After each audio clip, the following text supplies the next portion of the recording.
All right, hello and welcome. So today we are going to dive headfirst into a bowl of soup. And yeah, I know, it might look pretty simple, but trust me, what's inside tells this incredibly rich and complex story. We're talking about savory, thick soup with fried Spanish mackerel, an absolute icon in Taiwan. Right, because this is so much more than just food. I mean, we're talking about a 70-year-long story here. It's all about ingenuity, right? It's about how folks took this super valuable fish and made it something everyone could afford. It's about clever cooking tricks that came from just, making do with what you had. And get this, it even sparked a friendly rivalry over how it should taste. So yeah, the big question is, how did this simple bowl of soup become such a legend? So to really get this story, we've got to start with our hero, the protagonist, if you will. And this isn't just some random fish from the sea. Oh no, this is a massive, powerful beast of a fish, a true ocean warrior that was so respected it earned this amazing nickname from the local fishermen.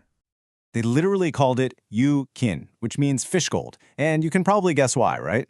This particular fish, the Spanish mackerel, would show up in Taiwan's waters right around the Lunar New Year. It was like a seasonal jackpot. Its meat is just so rich, so oily and flavorful, it became the ultimate status symbol catch. We're talking about a fish that was so valuable, its price was seriously compared to actual gold. And honestly, when you look at its qualities, it's like this fish was just born for the job.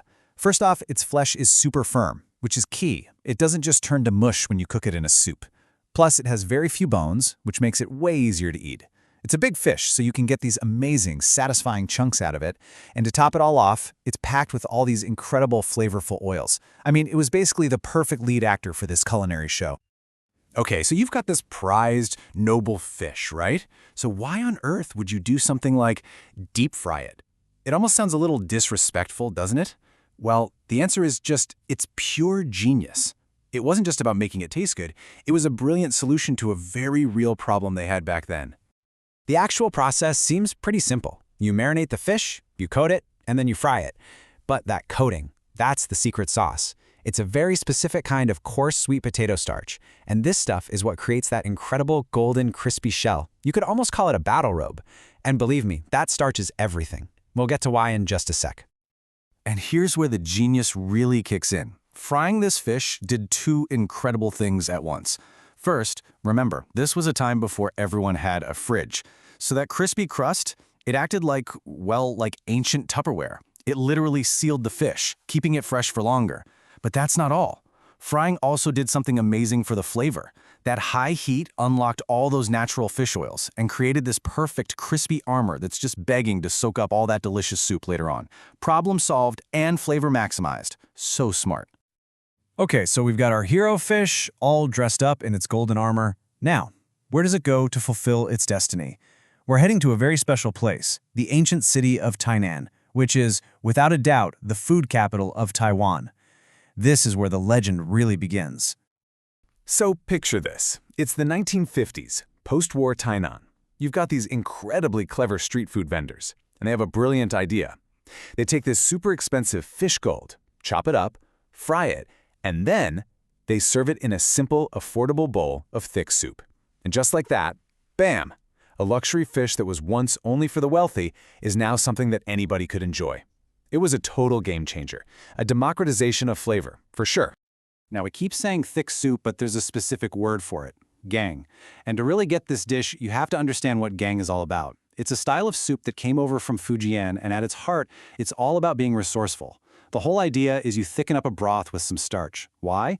Because it meant you could take just a little bit of something precious, like meat or fish, and stretch it out to feed a whole lot of people. It's all about community, warmth, and making the most of what you have.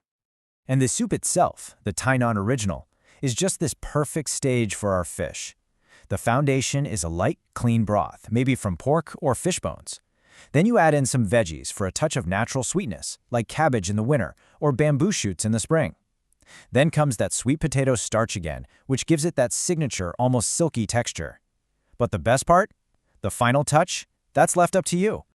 And that final act is what I like to call the soul trio. It's the holy trinity: black vinegar, white pepper, and cilantro. These three things take the soup from really good to absolutely unforgettable, especially that black vinegar. It is not optional. That tangy kick just slices right through the richness of the fried fish and makes the whole bowl just sing. So this amazing dish couldn't be contained to just Hainan, right? It spread all across Taiwan. And as it traveled, it started to change. It evolved. It developed its own culture, which even included some friendly rivalries. We're talking North versus South here, and even a secret ritual for how the real foodies eat it. All right, let's talk about the big showdown, North versus South. If you go down south to Tainan, the OG spot, the soup base has a very noticeable sweetness. It's bold, it's rich, and it really lets that black vinegar and fish oil combo shine. But then you travel up north to Taipei, and it's a different story. The soup there is less sweet, more savory, it's often lighter, and they tend to emphasize that sharp kick of white pepper. It's fascinating. Same dish, two totally different personalities. Okay, but beyond the regional differences, there's this, let's call it a pro tip, a connoisseur's ritual. If you really want to experience this dish on another level, there's a special way to order it. This is what separates the novices from the pros. Here's what you do. You ask for the fish and the soup to be served in separate bowls. This is the art of double enjoyment. First, you take a piece of that perfectly fried fish and eat it just like that, on its own. You get to appreciate that incredible crunch and the pure flavor. Then you're in control. You take the other pieces and dip them into the soup yourself for as long as you want. You get to experience the entire journey from perfectly crispy to just a little soft, all the way to completely soaked in that amazing soup. You're the chef now. So when you step back and look at the whole picture, it's really an incredible journey, isn't it? We started with this noble warrior of the sea, this fish gold. And through pure street-smart ingenuity, it was transformed into this amazing symbol of comfort, of community, of warmth. It's so much more than a bowl of soup. Every single spoonful is literally a taste of Taiwanese history.